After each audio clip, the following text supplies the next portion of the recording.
You may know her from the Pretty Much Done podcast. Hey everyone, welcome to Pretty Much Done. I am really excited about today's guest. Or from one of her viral TikToks. It's 10:45 a.m. on a Saturday. I'm 29 and single, and I don't have kids yet. But today she joins Destination Unknown to talk dating in your 30s. I think the question I started to ask myself, is this something that you're doing because society told you that you should do it? Or is it something that is like on your heart?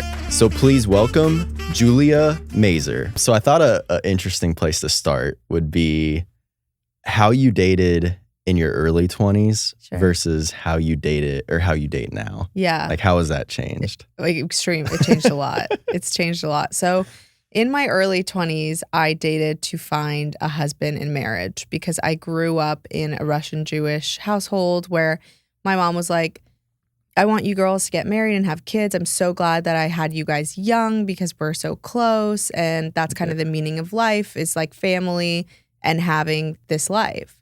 And my parents immigrated from the former Soviet Union to LA.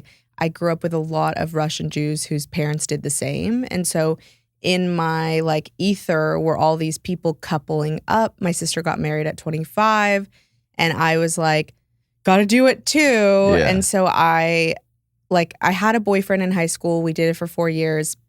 And then when we broke up, Tinder, or dating like platforms were a thing. So my mom and sister were like, get on JDate. So I was I like, haven't even heard of that one. yeah, that doesn't surprise me. You're from Kansas City. It's like the Jewish Match. Yep, that would be why. Yeah, in like the big metropolitan cities where there's a high concentration of Jews, that's what people were getting on. And so I'm on JDate. I'm like 19 years old. People are like, what is a 19-year-old doing? So it's like Match.com. It's Match.com. Okay. And I'm just like, yeah, I don't like, I bet in like my soul, if you asked me like, what am I doing here? I didn't know, but I was trying to find a husband to have kids and live this white picket fence life. And I did that like for the majority of my 20s. And I found myself in these really like good on paper relationships. The guy had it all. He had a good career. Maybe he owned a house, you know, Jewish, great family. And I was like, why do I still feel empty in these relationships? I just feel like if this is it, this feels like a burden. And it wasn't until COVID that I was in a relationship with a very good on paper person. Everyone told me to stay and I just did not want to be there. I was not wanting to be in that relationship. And so we were only together like 9 months, but we tried everything. Like every time I wanted to break up with him, he'd call my family and be like, Julia's making a mistake. I want to buy her a $4 million house, like all the things. And I was like, I felt like I was making a mistake, but my gut was telling me like, you're not happy. And you're how old at this time? 27. Okay. Or 27, 28, 27. And I'm just like, this, you know, if I have to live like another 60 years of this, that's crazy. And so we got into couples counseling and we did like a couple sessions and the relationship didn't stick, but the therapy did. And so I got out of the relationship. I immediately felt like a weight lifted off of me. And I got into therapy and started to learn and heal my relationship with myself because I realized that throughout all of my 20s, I was just trying to find my wholeness in another. Yeah. And went on the journey. I feel like so many people like I interview or I talk to, it's like we all these like millennial women, we all say the journey, crystals, healing, all the things. But like I benefit like greatly from that. And so just really like healed relationship with myself. And now I want someone to be like my equal or like amplify my life in some ways. I have such a beautiful, enriching life. I love my friends. I love my family. I love this career path I'm on. I want someone to just be my partner throughout that instead of complete me and buy me a house and give me kids. I don't even know if I want kids. You know, it's like, so now I'm just like, do I think that we could like do life together? Do I enjoy your company? Yeah, I mean, I think that would match up for a lot of people. I can only speak for myself, but younger 20s, I'm going on dates looking for, do they like me? Would they give me like that thing that I am missing in my own life? Yeah. All these different things. And then, yeah, like I think something happens 27, 28-ish, like that's around where it was for me, where you're just like, I want to live the life that I want to live. And then whoever fits into that is going to be quote unquote my person or whatever. Yeah. But I think a lot of people have hit that. Yeah, I think the question I started to ask myself and like people I work with and just like people I talk to is this something that you're doing because society told you that you should do it? Or is it something that is like on your heart? Mm-hmm. And I think that I like to check myself about that a lot. Even sometimes like when I post on social media, I'm like, was I doing that for clicks or was I doing that because that was important to me? Oh my gosh, yeah. I do that all the time. Ryan and I were talking before you got here, and he was saying, you know, like he had kids younger, but he would never tell anyone to do that or not do it because it's like, it's so individual. Yeah. And I really truly believe whether you get married young or whether you wait or whether you never get married, it's like probably your path.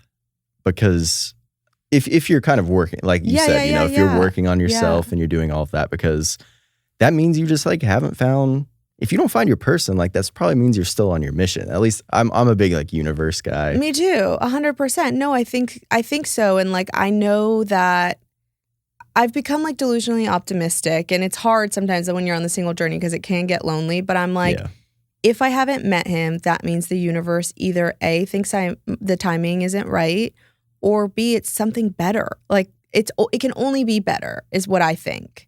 And on that, like life keeps getting better for me or, you know, again, I'll only speak for myself, but life keeps getting better for me individually, which in return makes us like more attractive to the person that we're supposed to be with. So like, I know in relationships earlier in my life, I had this really bad habit of stopping what I was or who I was because I wanted to be more invested in the relationship. So I would quit doing creative things. I would quit doing this or that, which totally changes who I am as a person, because I would say more than half of my identity is like creating, and that's what gives me life. That's what gives me joy. That's what I feel I'm here to do. Totally. Or I even did this thing where I adopted personas, and I grew up, my dad realized early on, like my sister was an artist. She loved makeup. He was like, okay, I think I can get to this one. And he showed me basketball early on in life. And I grew up with like Kobe Bryant and Shaq, Lakers. I grew up in LA, and we'd go to basketball games together. And I loved it. But I started to realize that if you bring up basketball around guys, they loved that I loved it.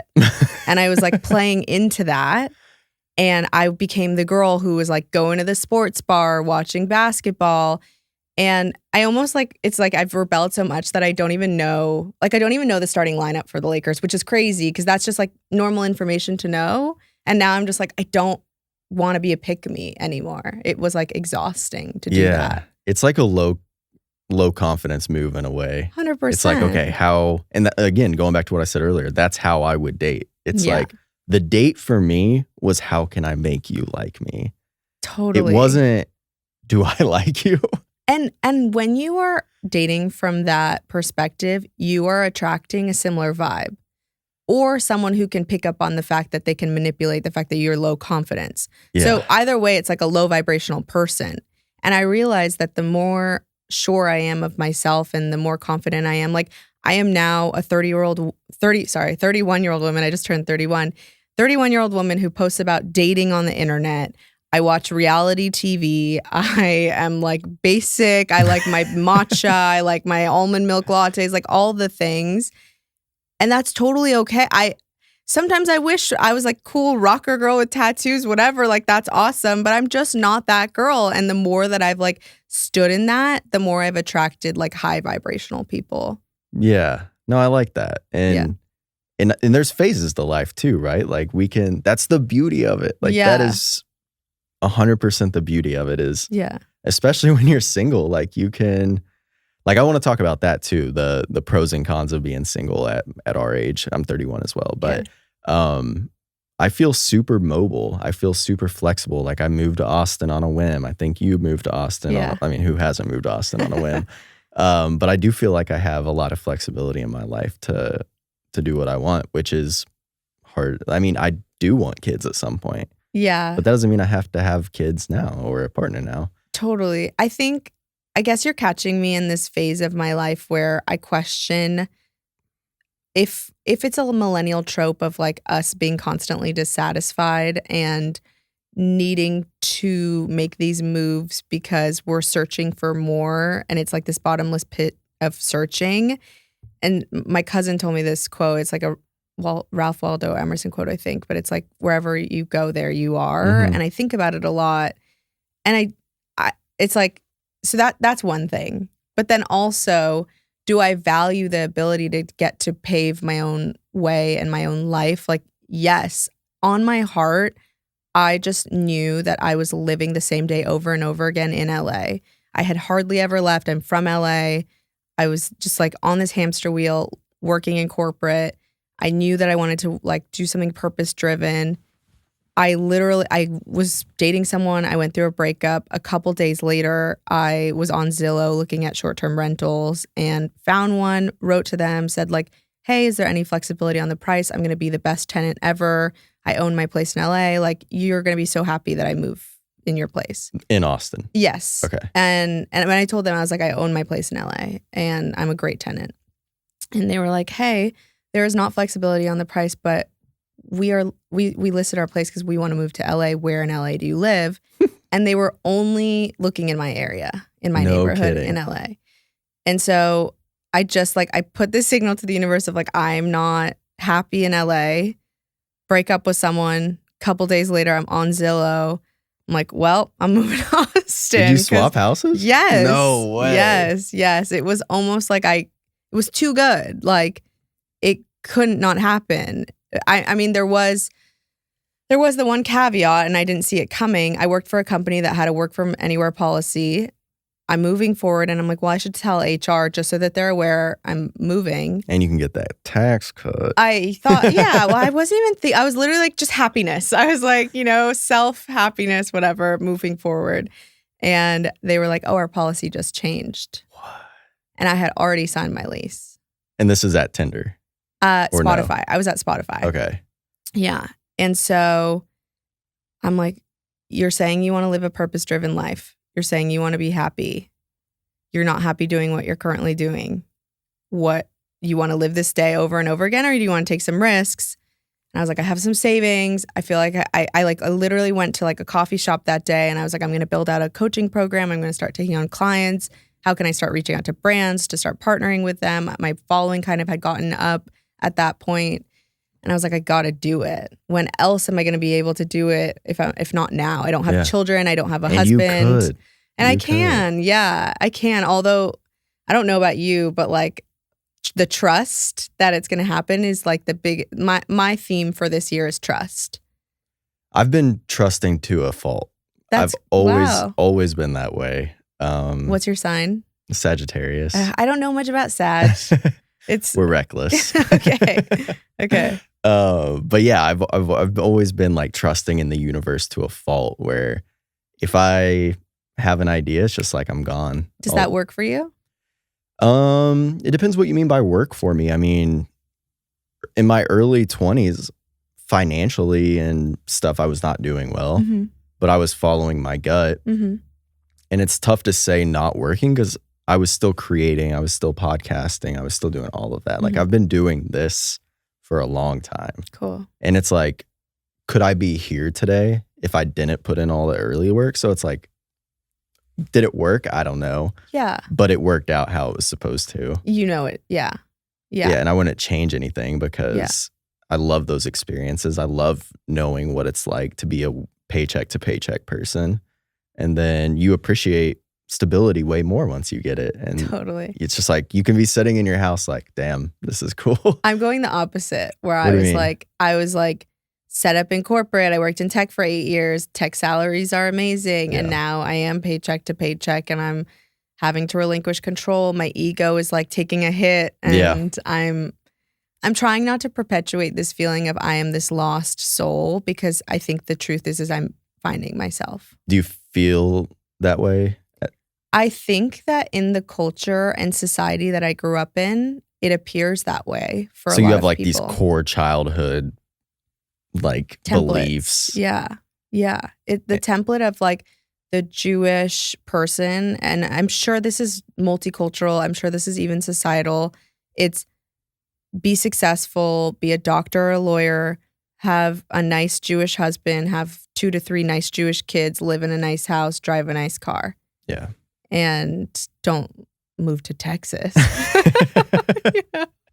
Yeah. I mean, even outside of the Jewish community, like there's still that pressure, probably just at a little bit of a later age. But what's the conversation? I know you make videos joking about your mom, like calling you and saying stuff, but do you actually still feel that pressure from your family, or have you had discussions with them? It's tapered off. It comes up for sure. Like if I say that like I met someone who's Jewish, my mom and sister will be like, and I'm like, yeah. It's like they're like 1 for 1. Yeah. That's 100%. We got a live one here, and I'm just like, relax, like calm down. And I know it comes from such a good place. Like my great uncle, he came over on my 31st birthday. I was in LA, and it's so sweet. He's 83 years old. He came over and he said he went to the synagogue and told the rabbi that his niece needs like a nice Jewish boy. And he was like, so the rabbi said to bake her this strudel. And he came, and his birthday gift to me was that he spent all night baking me a strudel that if I eat it, I'll find a husband. Oh, wow. Like, that's so sweet and kind, but that's a lot of pressure. It's also like, if I eat that strudel, it's like being in prison, like if someone leaves like something, you owe them something. Yeah. It's like, damn, if I eat that strudel, like, I got to get married tomorrow. I know. My mom was eating. I was like, Mom, you have a husband. So that's funny. The good luck strudel. Yeah. And I posted that video, and all the girls were commenting like, where's the strudel? Get me the strudel. But no, I say that all to say that the conversation is still had. At this point, it's my brand of like, please stop pressuring women about being single. So I think that it's like my family's getting the hints. Yeah. I think to them, they feel that my life would start once I'm able to like have a partner and a family. And I do want a partner. A chapter starts. A chapter starts, yes. And did I think this chapter would not have started at 31? Yeah, like if you were to talk to me at 20, I'd be like, for sure, I'll have a boyfriend at 31. But I understand big picture, like it's probably happening for a reason. I do talk to so many single women, and I want them to feel seen, and maybe I have to be single to see them a little better. I don't know. Like, I know in the grand scheme of things, I'll look back and the dots will connect. Yeah. But that chapter hasn't started, and I think that they wish that it did, and just in their bones, they can't help it. It's like a cultural thing. They can't not comment. Yeah. They trust me, but they're also control freaks, so it is what it is. And who's to say, not to be negative, but who's to say it works out too? Like, you could get married at 25 and then it could be awful, and divorced at 31. Well, and now you got a whole other problem. That's the thing. Like, when I was in that COVID relationship that a lot of people... COVID relationship. Yeah. By the way, I talked to all my friends. I'm like, we all suffered from one, right? Did you? I don't know. I think I was an alcoholic back then, so I don't know what. What relationship? You suffered from a relationship with alcohol? With alcohol, yes, yeah. I got exactly. sober in like 21, so yeah. Well, congrats. That's great. But I was dealing with male codependency, so we all had something. But I was definitely in a relationship with a narcissist, and he didn't like a lot of the things about me. And people were telling me to marry this man. So it's like, who's to say? Yeah. Yeah. I mean, and no one knows what's going on from the outside either. I mean, there's plenty of relationships that I've been like, damn, that looks like a great relationship. It's usually the ones that post the most on Instagram. I know. Whoop, hot take. Yeah. Not that I don't think healthy couples do that. I'm just saying I've seen it. Yeah. And no one really knows what's going on. So as long as we feel like we're doing what's right for us, and what you said earlier, like when you were 20, would you picture yourself being single at 31? In my high school, at 18, we wrote a letter to ourselves, and it's small town. So like you can do this kind of shit, but our teacher mailed us the letters 10 years later. So for 20 some years, she's had all these letters that she mails out 10 years later. Sweet. And in my letter, so I was 28. I was like, I have 2 kids. I was like, I bet you live in New York City and you have like a radio show on Sirius XM, which is hilarious. Cool. Wow. Sirius XM. Yeah. Yeah. You had the premonition that it was going to be amazing. Smartless, Howard Stern, all the things. Yeah. I was going to be the next Howard Stern. But yeah, I was like, I have 2 kids and and they were like older, you know, and that was just really crazy to read because at 28, I was like, oh, I'm not ready for kids yet. Yeah. Now that I'm at that age, and I'm 31 now, I think my target's like kids around 35, 36. Don't you know you can't plan? Oh, yeah. Yeah. Target. Whoop. Yeah. No, we're going to plan this out. I'm going to meet my wife at 34, kids at 36. Do you manifest? I don't. Men have a thing against manifesting. Every man I interview, I ask them this question, and they're like, I don't. Yeah. It literally has man in the name. It's for you guys. But it also has a fest. And like, that's kind of girly. Yeah. I don't know why I don't. I think, I hate to admit it, but I just don't know that I believe in it. I think, and maybe I just have a misunderstanding of what manifest is because like, I think that certain things in my life will happen if I put in the actions to make it happen. Mm-hmm.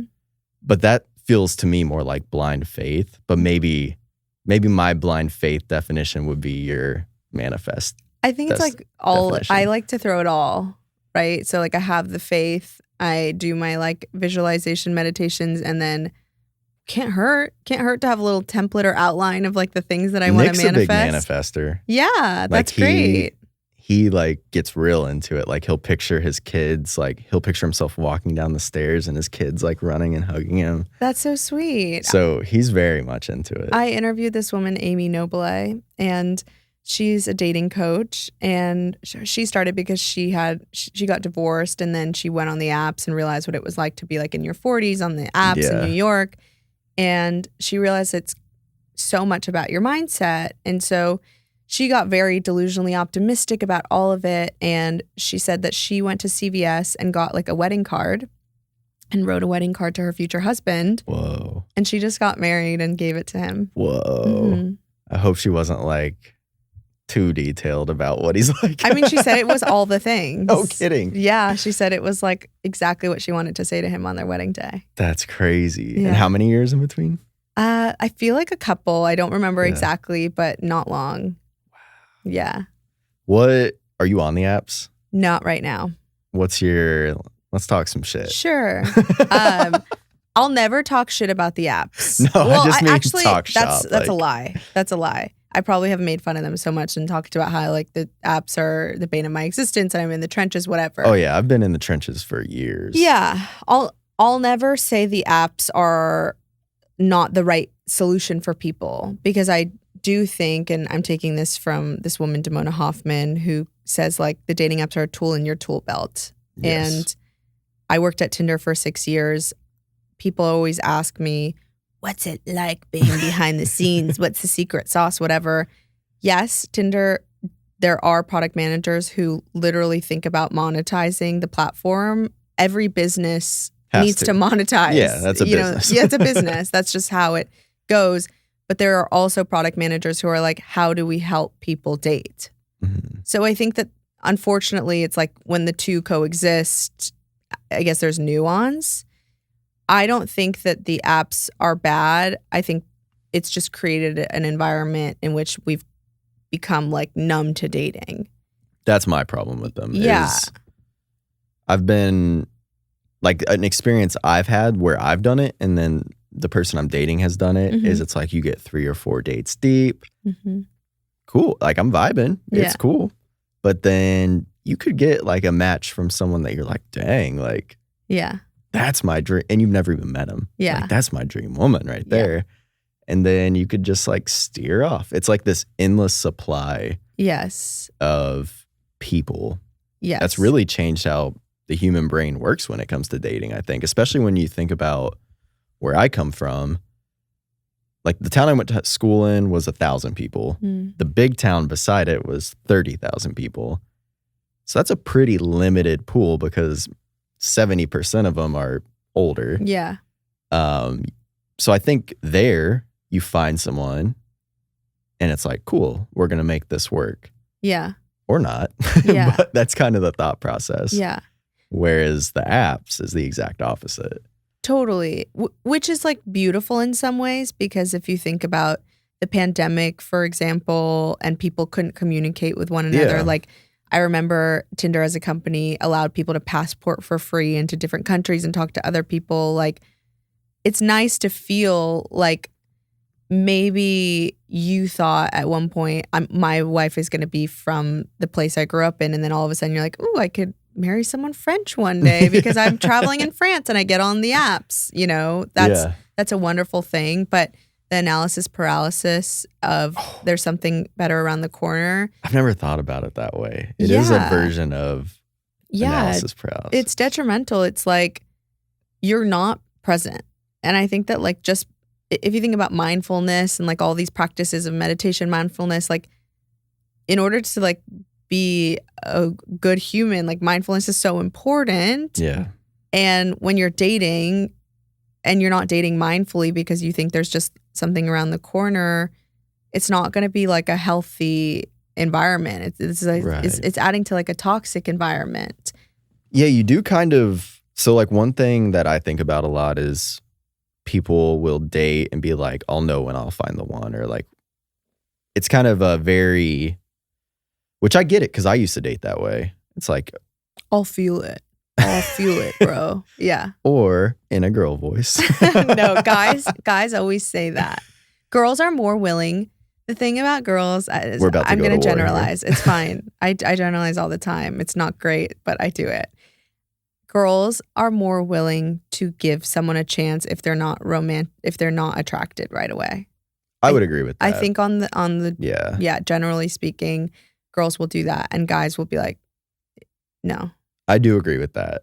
Okay, I thought you were going somewhere else. No. Where it was just like, because a lot of the stereotypes I hear about guys, I've like firsthand experienced about women. And I think it's just like a people thing. What is that?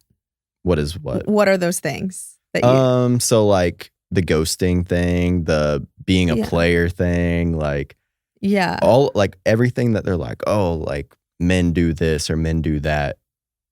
In general, I think you can totally flip it. Like, if you're too, I don't want to say too good of a person or too nice of a person. We'll just say this: if you don't set boundaries, people will take advantage of you. Sure.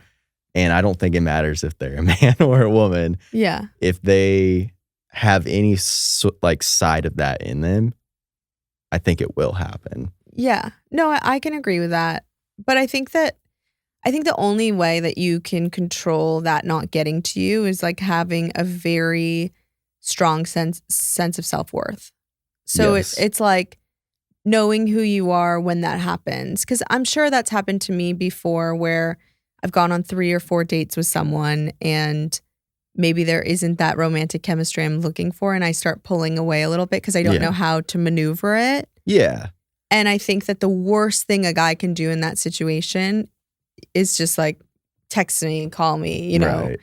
When they are self-assured, it's much easier to communicate with them and tell them how I'm feeling. And I respect them so much when I'm able to have like that safe conversation. Yeah. No, I would agree with that. And I think I'm more like, obviously every situation's different, but I've just experienced, I've been on the apps for a long time. Like I have a lot of stories of like me doing bad things or other people doing bad things.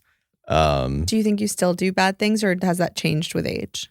It's changed. Yeah. I'll send a difficult text now. Yeah. Or I'll say a difficult thing. Yeah. And it gets like I was in sales for 3 years. Now I still like am in a job where I still have to have tough conversations. And that once you have tough conversations every day, you kind of see that they're not as hard as like it might suck to say, but it's way clearer. And I really think so. Not that I'm perfect, but no, I'm sure. I mean, I think that something that's happening is people are so afraid to disappoint someone, but the disappointment comes from the lack of clarity in my mind. Like, you know, just, and I also don't think you have to get like that specific of like, I don't like you or you're ugly or whatever. It's literally just like, this isn't the romantic connection I'm looking for. I really adored getting to know you, and I wish you all the best of luck out there. And my hot take is like, I'm totally okay with that being a text. That's so fine. Like you freed me.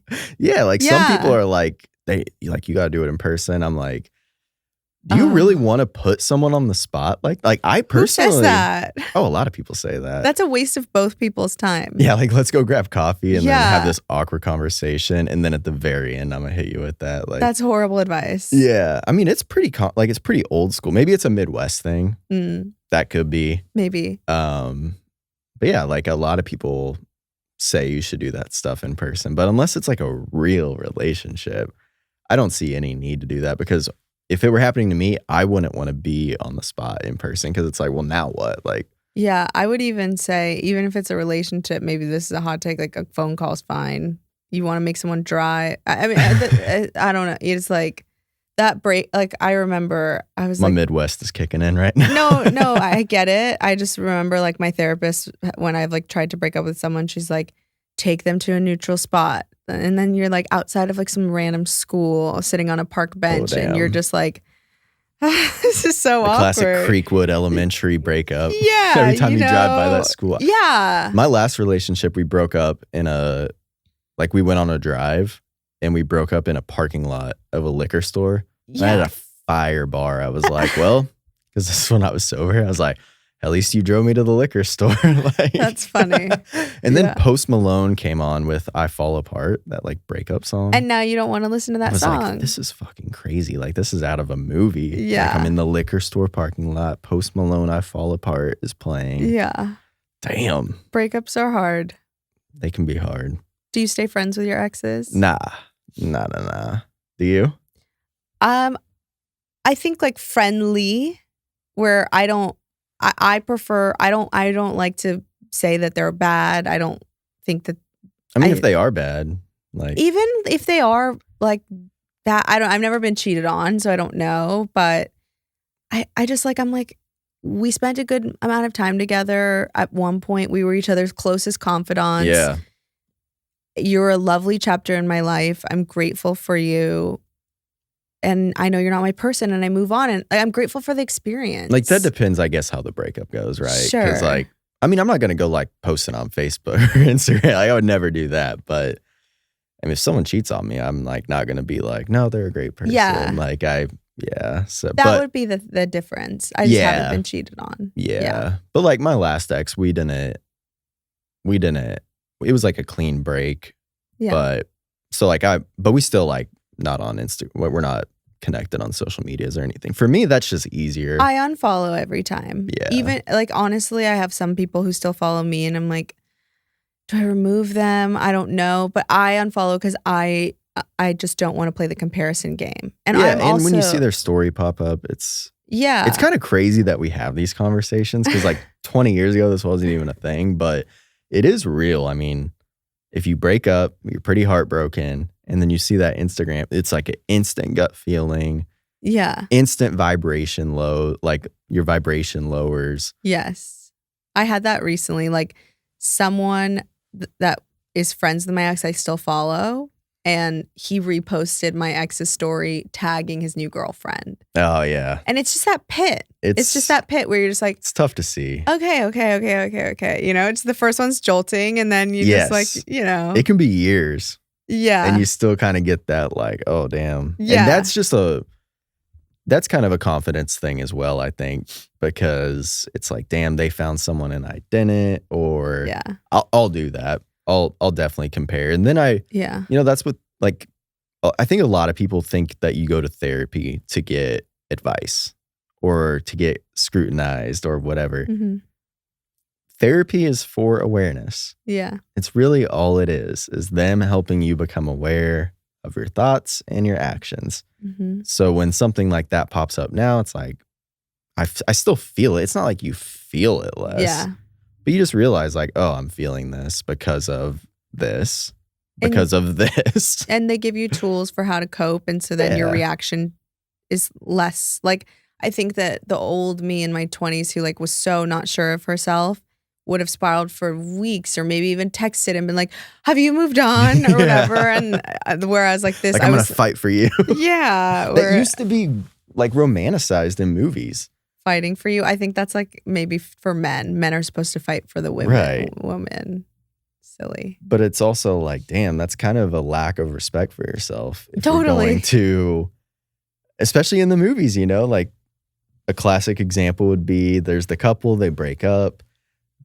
The woman might have a new relationship and the guy's like, I'm going to wait. She's going to be mine. And then he gets her and it's a happy ending. It's like the movie ended. I don't Give me 5 years from now. I don't think that there's ever, for me personally, the one that got away. And I am maybe a little bit staunch in this, that like I don't really think exes should get back together. I know there are the few that have. I've interviewed people. I've seen it happen. I get it. But I usually think that the problem's going to persist. Especially if, like, where this really comes into play is if a couple breaks up and then you go tell all of your friends and family all the bad things they did. Yeah. And then they're like back together. That's where I have to tap out as far as any advice to the relationship. Like, I mean, you told me she cheated on you. Like, you know, I have friends where they've gotten cheated on and then they're apart for 3 months and they're back together. It's like, well, from here on out, I'm like, I have my opinion and I don't think you want it. I'm tapped out. Yeah. Yeah. So so single at 31. Yeah. Me too. What do you think the pros of that are?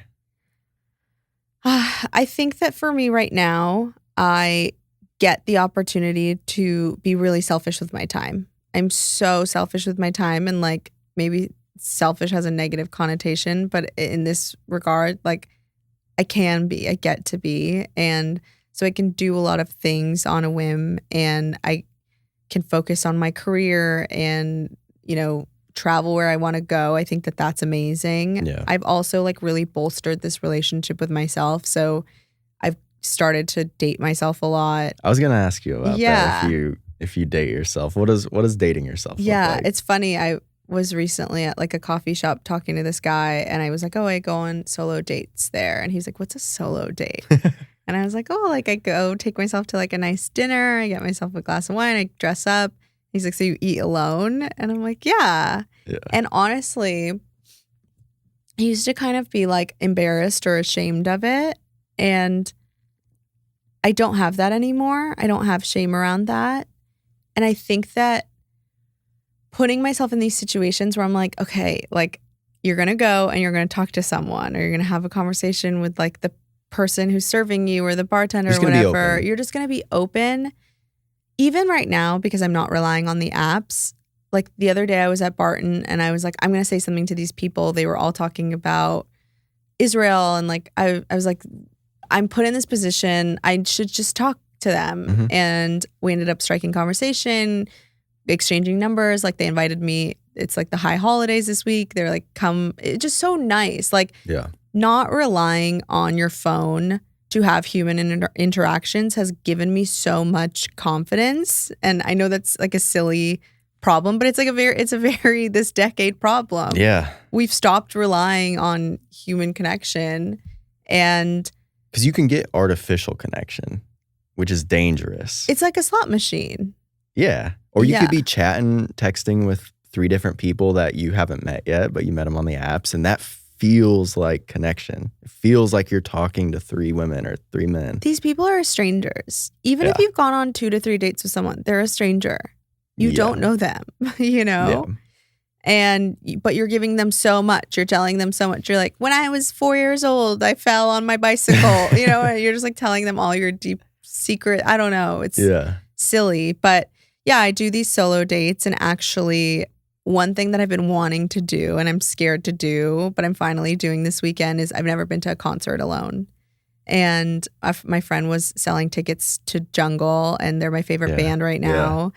And he's like, I just sold the other one. I only have one left. And I was like, okay, this is the sign that I need. And so I did it. I bought the ticket, and I'm going Friday. Hell yeah. Yeah. And we'll see. Honestly, I'm going to ACL alone this weekend. You are? Yeah. That's great. Just going to see what happens. 100%. You know who John Bellion is? He's an artist, but I went to a concert by myself when I first moved down to Florida. Cool. And I didn't know anyone, but Cool. John Bellion was my favorite artist. So I'm like, what are you going to do?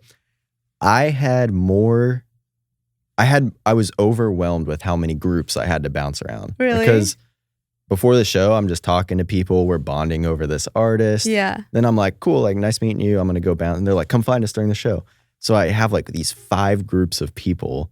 And I'm like, if I came with somebody, I would be with that one person or 2 people. Yes. Whereas now I'm like, oh my gosh, like I need to go check in with Nick and Jerry. I'm That's just great. like bouncing around. That's good news for me. 'Cause, Oh, yeah. Yeah, I know. And like, And once the show starts, no one's like looking at you. yeah, no one's like, I like used to be afraid to do it. I think the first place where I did it was like the movies. mhm. Who the hell is looking at you during the movies? You're just watching the movie. And here's another secret. If they are looking at you, they're like, damn, I wish I could do that. That's Yeah. the thing. Like, Probably. at least that's how I look at Yeah. people that do things alone. I'm like, respect. That's That's cool. Yeah. as long as you're not like clammed up. like Totally, your body yeah. language is, yeah. then it's like, damn, I respect that person. I don't even think that that's yeah. lame. I want to actually go talk to them. Yeah, I think so. I know. Yeah, the other day I did that and I like ordered this humongous popcorn and like M&Ms. I like had a feast to myself. I'm like, great, live your best That's what they life. judged you for. Yeah, not the- probably. you had, I know it was like this 3. huge popcorn, but it was so fun and I had such a good night. And yeah, Hell we'll yeah. see how the concert goes. But you leave and when you meet someone and just have a connection, it's so much more fulfilling than swiping and having this Yeah. stupid meaningless conversation where this person might ghost you.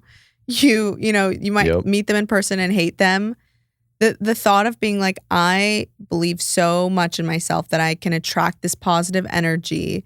Mhm. And then I have this amazing connection with someone bonding over this artist that we both love. Yes. It's a It's great a thrill. environment. It's a thrill. And then you're proud of yourself when you leave. Like, yes. I truly believe that people, when you don't push yourself, you forget what that feeling looks like.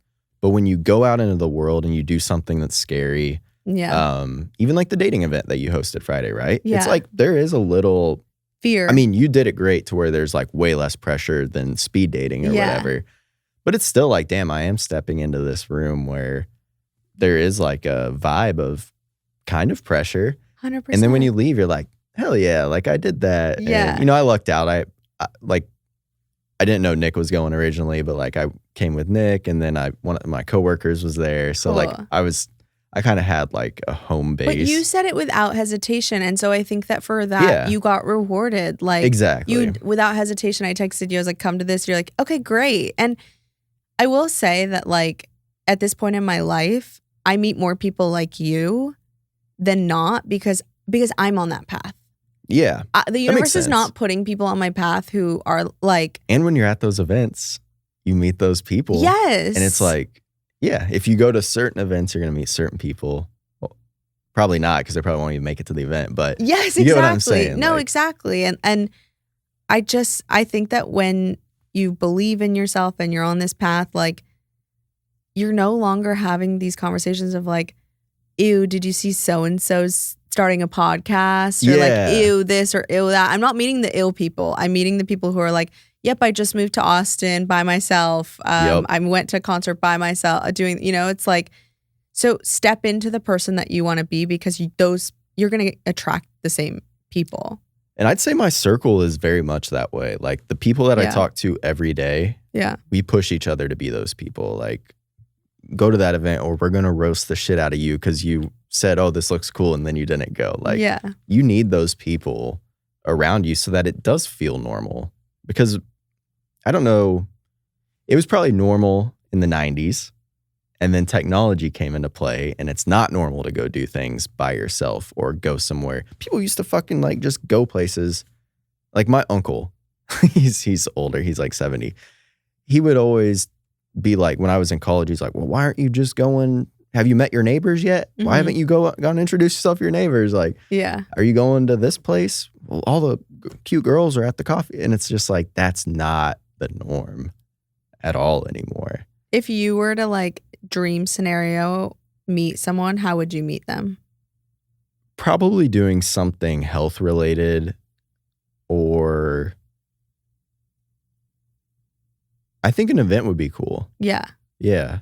Do you believe in the like do what you love and then you'll find people? You know how like people like do the things that you're passionate about. Like I was just talking to a friend about this yesterday. She's like, I horseback ride, I 2-step, like, 100%. but I'm not meeting people, you know? I think so. Yeah. But I think you have to diversify your portfolio. Yeah. I think you got to have your, I don't know that you want to just do one thing. But yeah, I would love to meet like my future wife at a run club or like the things that are important to me. You know my feelings on run clubs. I think I'm just like. You don't like them? You know, it's like. I get it. I just think we're creating a new problem, if I'm honest. A new problem? Or like it's like dating apps are out. So run clubs are in. Yeah. And then you're just going to have a bunch of people who may not like to run posing as runners. Yeah, it could be that way. But Yeah. social media will take anything and take it that way. I just Yeah. look at it as an opportunity to meet people. Yeah. And it's like, I may not even meet my wife there, but I could meet Someone a good who knows. friend. Yeah. And then we start hanging out. Like, I'm Yeah. just trying to open myself up Yeah. to everybody and That's great. get out in the real world because I haven't really until recently. And it wasn't lack of desire. My friends are going to make fun of me because I bring this up all the time, but like I recently got diagnosed with sleep apnea. I was waking up 70 plus times a night. Wow. So you can imagine how tired I was. Wow. So I always wanted to go to stuff, but I never had the energy to go to Oh things. my God. And now I have the energy. I mean, I sleep with a Batman mask on, but I have energy. Wow. So now I'm like, it feels like this new chapter of my life where I'm just going to all this stuff and I like have a dry erase board on my fridge and I like write down the social events that I'm going to do that week. Cool. Just check them off. That's so cute. When are you going to bring up to girls the sleep apnea thing? Because that's something a friend of mine. Shame. I've got no shame. You'll say it right away. Yeah. Yeah. I mean, like it is what it is. Yeah. Like I don't even think, I guess I didn't even realize it's embarrassing until other people started being like. I don't think it's embarrassing. It's just unusual. And so I think it can be jarring, right? Of Yeah. like my friend ended up hooking up with a guy and she was like, and then I learned he had sleep apnea and I didn't know. And it He's was like, a loud "Night, machine. babe." Yeah. So you're just like, when you don't see it coming, you know, if I said could to see you, I it. have 3 toes, you'd just be like, oh, okay. Didn't expect that. But you'd probably rather have that than like the scare of like, do you know what happens with sleep apnea? I guess you can stop breathing, right? So That's you what he wake told up. her. So you wake up like, like, Oh, wow. But honestly, sometimes that happens when you have a nightmare. yeah, Yeah. yeah.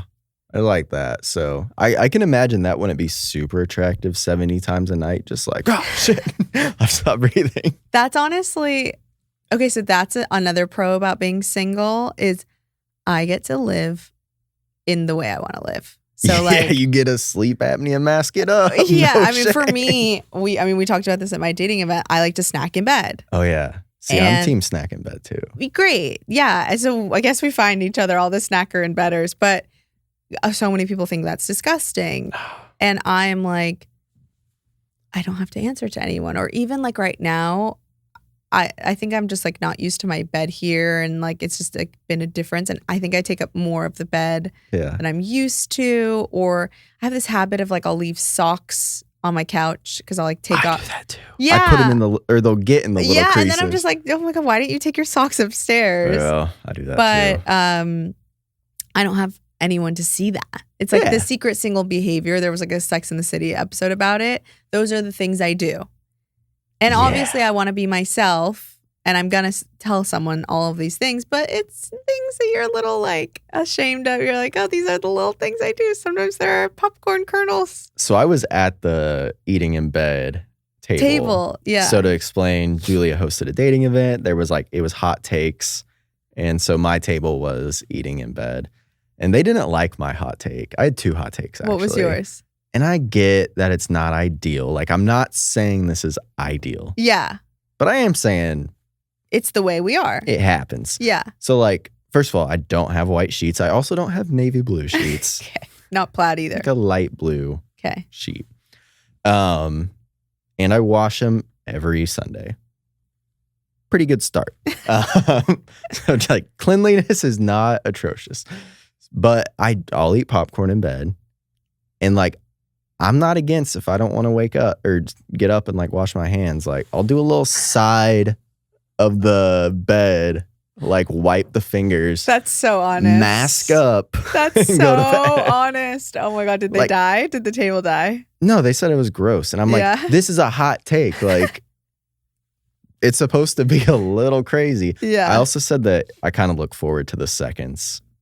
To the, like, on your fingers? No, like you put the bag away and then you're like, ooh, Oh, yeah, yeah. Like, there's a- yeah. You're like, that's oh like my a God, thick that's one. that's a present. Yeah, surprise. That's a yeah, thick yeah, one. yeah, Like, yeah, that's yeah, going in yeah. the That's mouth. so funny. yeah. And like my dog hasn't been sleeping in bed with me, so there's no dog hair. Because of the sleep apnea or just because of...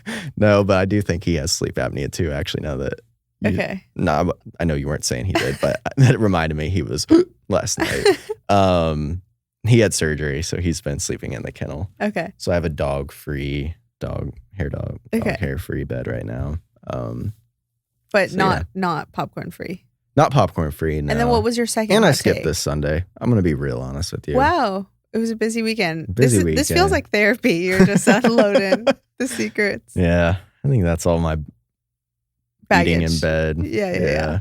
Well, and that was it. So you were just like that, and they were all like, They were just like, "That's gross." And I was Yeah. like, "Well, it's supposed to be gross." "Well, your team won." We did win. Yeah. Yep.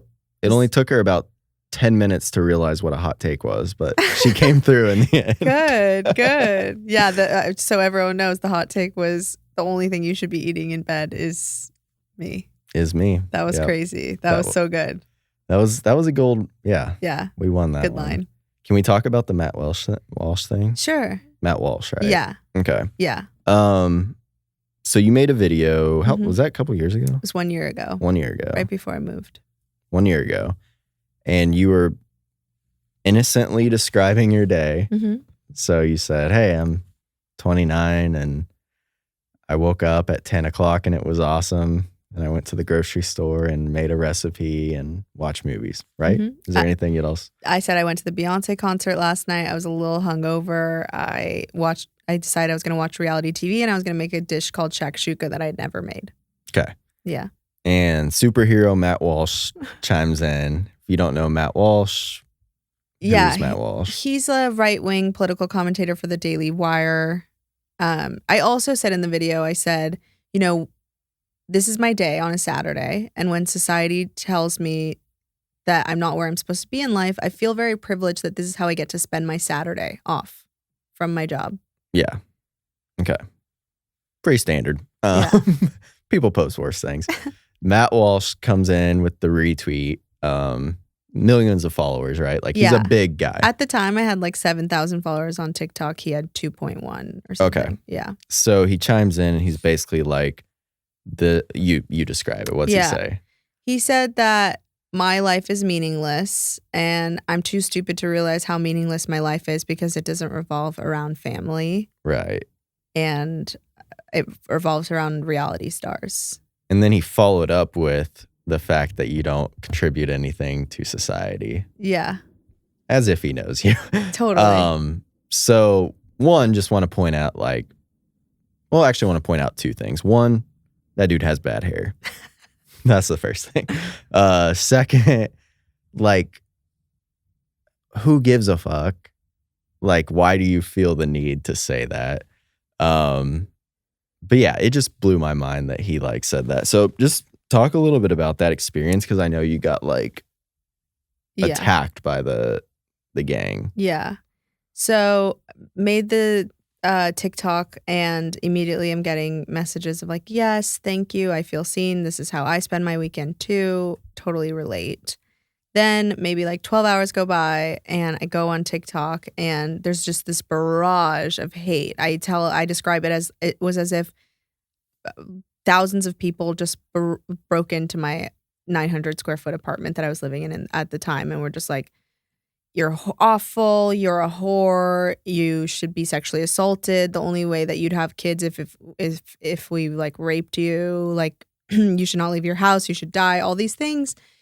And so immediately I delete TikTok because I'm just like, I just like delete off my phone Yeah. because I didn't want to participate in that. And It's intense. yeah. And never experienced anything like it. Went to like the beach with my cousin and a friend, meditated, knew like my practices to do. Mm-hmm. I was getting messages from like various people in my life, just like from various like random people in my life being like, do not go on Twitter. Do not read the commentary. Yeah. Are you okay? I saw that video. Like, Yeah. Like I didn't know you obviously, Yeah. but when I saw it, I was like, oh, I remember this. And I remember the tweet. Yeah.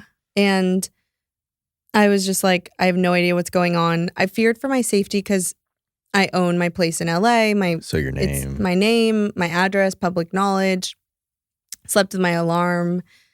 I woke up in the morning and I had some friends who were on Twitter like monitoring. Mm-hmm. And my friend Alex was like, Julia, did you see what's going on? And I guess Mark Cuban stepped into this situation. Really? Yeah. So Mark Cuban steps in because Stephen Miller comes in, Candace Owens comes in, and Stephen Miller's Trump's like strategist.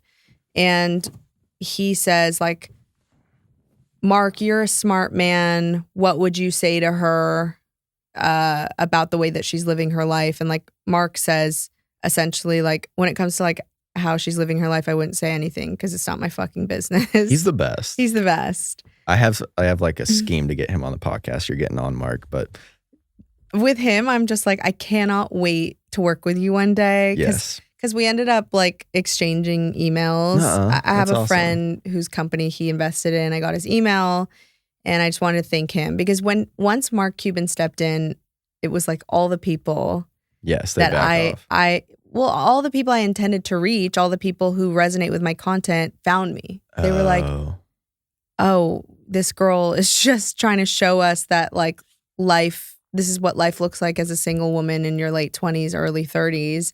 And I was just so grateful for it. And so, yeah, I just thanked him. And after that, it became like I grew my following, my podcast charted, like all these like wonderful things happened. And I think it was a lesson for me. And like, if you just stick the course, good things can happen. But at the same time, really shitty things happen. Like Candace Owens did 2 podcast interviews about it. And like, I tried not to read the comments, but like people were like, yes, Candace owned her, Candace roasted her.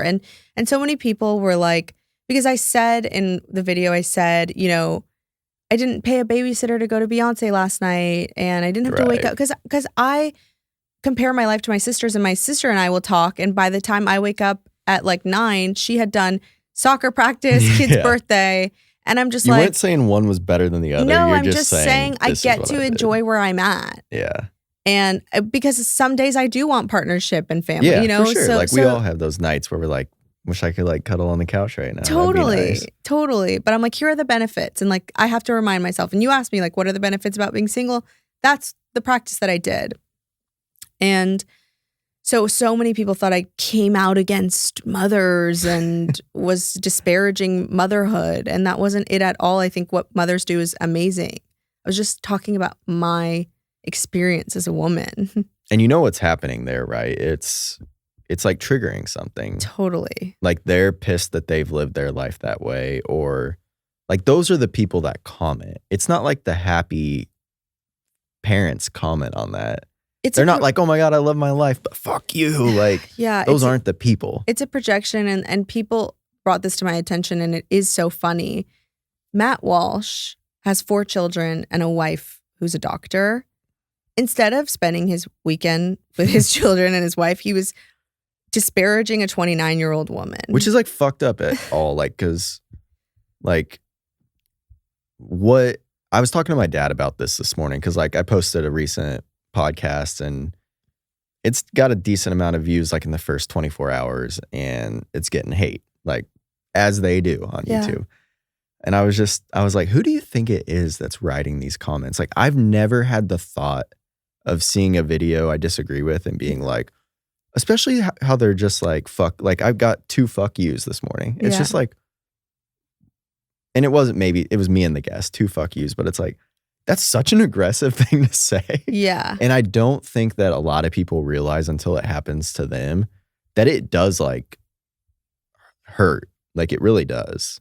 Yeah. And especially in your case when they're saying like, sexual assault and stuff, Yeah. like that's a whole nother level. Yeah. But even just being mean hurts. Yeah, I know. And the thing is it's unfortunate, but like when you are in this social media game, like I think now I've become a little bit more immune to it. Yeah. And now I flex my boundaries. I block people. If you really hate me, I'm not for you. And I'm going to do you the service of my content will never hit your page again. Yeah. It's sad. It's people who spend a lot of time not interacting with society. And I honestly deal with, I like give them empathy. And honestly, if anything, I respect Matt Walsh for being a master marketer because he did this and his haters were in my comments for weeks after. He was on to the next thing. The next day it was Emrata and how horrible he is. He uses like attractive women, riles up his base, and they come flocking, and he's on to the next.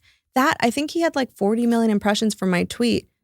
What a payout. What a payout. I won't give him respect because it's like, I would rather go down not being that guy. Of course. Like, I'm just saying what marketing prowess. If that's your goal. Yeah. Cool. But like, yeah. I hate that people have to play characters. Or maybe it's their true selves. He has to live with that, right? On his deathbed, yeah. Is he gonna be happy with that? Like, that's just not the vibe I'm trying to put out. It's short-term greedy. Like, I would rather live a fulfilling, purpose-driven life. Do I have 2 million followers on Twitter? No, it's taking me a lot longer. But like, I probably know, even like Candace Owens, she started out as a Democrat, as a liberal. Mm-hmm. And then she realized, maybe if I'm going to be a polarizing Black woman in media, I'm going to be, that's the ticket. And so it's like, whatever. Yeah, not for me or you. People can do what they want, but like, I'm not going to respect people that's because that's like the new selling out. It's not a upfront check. Mm-hmm. It's like a back end check. Yeah. Where it's like, I'm just going to have the hottest takes possible. Yeah. And if I do this podcast for 20 years, but I feel like I spread good energy, I'm okay with that. If it never pops, like that's what it is. Totally. I get to talk with strangers, people I've never met, bring people into my life. It is what it is. Like, and it'll pop for like reasons you don't know. Like I didn't think if I were to predict how I would chart, my podcast would chart, it wouldn't be because Matt Walsh came after me. You know what I mean? Yeah. I mean, it happened to me in the sobriety world. I'd been trying to get podcast clips and shit popping for like 4 years. I made one video about sobriety, 40 million views. Wow. A lot of hate from it too, because those people like that are triggered from whatever. But yeah. Well, we're at our hour. How can people find you? I am pretty much done as the podcast. So I'm on Apple, Spotify, everywhere you can find your podcast. And then I'm PMD Pod, PMD on TikTok, Instagram. I talk all about dating there. So follow me there. Hell yeah. Well, thanks for coming in. Thank you for having me. This was fun.